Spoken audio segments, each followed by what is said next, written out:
Do all of your characters end up being similar? Is it difficult for you to create characters with an elaborate background? Then take a look to the toolbox that I use to build the most appealing characters.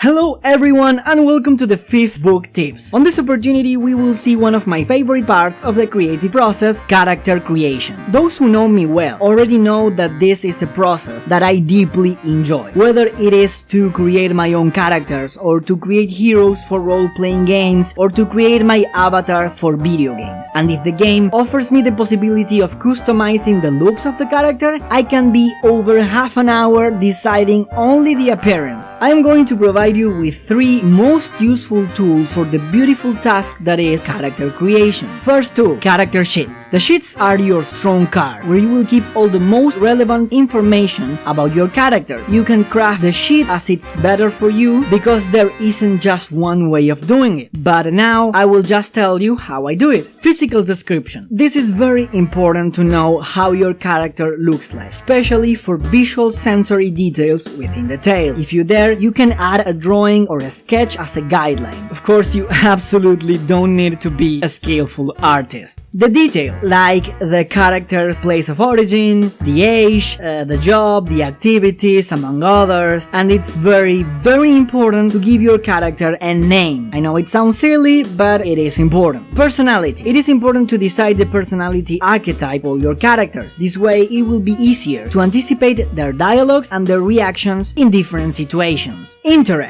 It is just as important as the personality. To decide what the character likes and dislikes will provide the story with more life. Relationship with other characters. I found useful to state how the characters will get along with each other, as this will also help to craft the dialogues. The backstory. It isn't necessary to write an entire biography, but it's always useful to know the past of your characters. To keep in mind, all the elements within these sheets will be related between each other, of course. And finally, the character's course. You have to ask, where is the character heading to? With this, I am referring to his or her involvement in the story. What will they do? How the plot will affect them, among others. This is useful to determine the character's goals, if they will fulfill said goals, if they will be influenced by them or not, etc. When you finish all the sheets, or most of them, you will see how it's easier to write the main story, since you will be able to use all these details to provide it with more life and color. If it's difficult for you to craft these sheets, then the second tool will be quite useful. Question lists. To answer a couple of questions for your characters will help you to complete the sheets. The questions that I use are the following. Where does the character come from? How would you describe her physically? Does she have a recurring habit? Which is her personality archetype? And pay attention to this question because it is the second time we mention personality archetypes. The following video will be about this, so be patient. What are her motivations? What leads her to move forward? Which are her goals?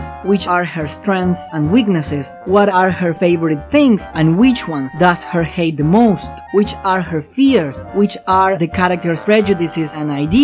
How is her family or love life situation? What's her faith, ideology or beliefs? And I added these 3 last questions after playing the role-playing game 7C, which I totally recommend you to play. What does the character think of her place of origin and where she currently lives? How would she like to end her days? And what advice would you give to the character? This last question is one of my favorites, because it will help you to contrast your own personality with that of your characters. The character can leave or take your advice, and that's where it becomes one of the richest questions. This way, you will avoid all of your characters to take the same decisions or to have too much similarities with your own personality.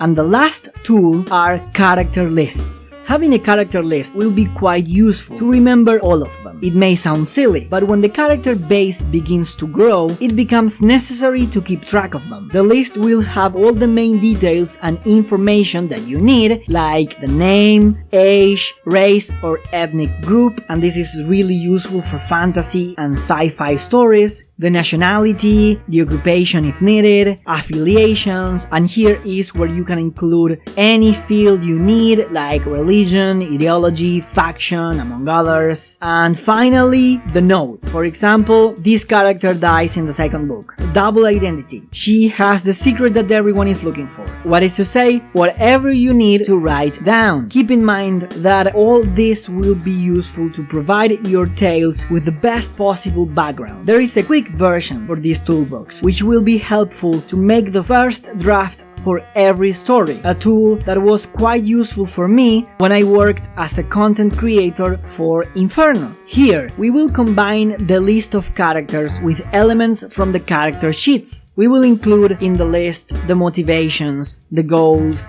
a brief physical description, and a bit about the role that she will fulfill within the plot. If you are short on time, then this quick version is your best ally. The most important thing about these tools is that you invest part of your time to get to know your characters, for they are the ones who will guide your tale. They are the ones who will make your readers fall in love with the story, and they are the ones who will generate empathy towards your writing. So tell me, really, if they aren't very, very important. Thanks a lot for watching Book Tips. Remember that any doubt that you have, you can ask me in the comments without fear or shame. Please subscribe to the channel so you don't miss the following tutorials or workshops. Oh, and if you like my work, don't hesitate in supporting me in my Patreon and following me on my communities. All the links will be in the description below. See you next time!